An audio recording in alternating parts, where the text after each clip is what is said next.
Nicola Sturgeon has been accused of doing nothing to support Scottish fishermen and planning to hand back Scotland's sovereignty to the EU after Brexit.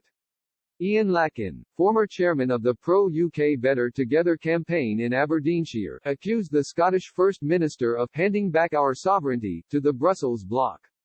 He tweeted, "Thanks Nicola, for doing nothing to support Scottish fishermen and your policy to hand back our sovereignty to the EU in an attempt to protect 17% of our exports and the same time turn your back on the 62% UK internal market and the 2.2 billion size of the Commonwealth market." His post was retweeted by the leader of Alliance for Unity, George Galloway, who posted, "All the numbers you need." Nicola Sturgeon has said she wants an independent Scotland to rejoin the European Union. This would see Scotland's fishing industry lose the benefits of Brexit and return under the control of the controversial Common Fisheries Policy.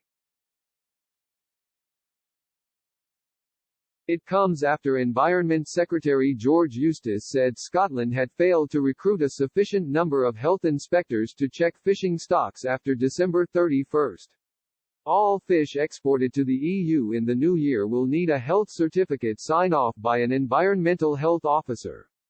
But Mr Eustice claimed the SNP-led Scottish government has failed to hire a sufficient number of environmental health inspectors. Speaking in the Commons, Mr Eustice said the SNP-led administration was short of about 100 people. He added, "We've been working with the fishing industry and local authorities to ensure they have the capacity in place to employ the environmental health officers necessary to issue both the catch certificates and the environmental health certificates. It is the case there are some concerns in Scotland where the Scottish Government potentially has a gap in capacity of 100. We're working with them to try to offer our help to ensure this gap can be filled." Meanwhile, Ms Sturgeon has been accused of undermining the UK's position during talks over fishing with Brussels. The Scottish Government is said to have told the EU, both sides need to move a bit on the contentious topic of fishing.